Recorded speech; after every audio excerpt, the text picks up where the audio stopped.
psilocybin-containing mushrooms have been historically used by the indigenous people in Mexico, what we know now predominantly Mazatec people who are still using it, or at least were using it in recent memory, but could go back as far as the Aztec people who called them Teonatacatl, meaning the flesh of the gods.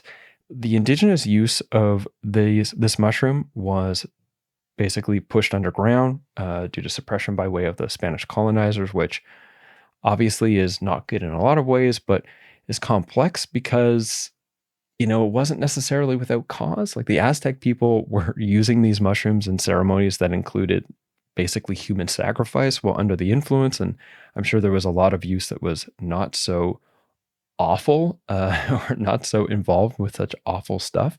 But the use of mushrooms and human sacrifice and violence was pretty present, at least in the Aztec people. So the part of what pushed the suppression of their use by way of the Spanish colonizers and the sort of like expectations of, I don't know if it was the king or the queen of Spain at the time, and their sort of like Christian ideals, probably not great in some ways, also did have an influence on suppressing human sacrifice, which is probably good.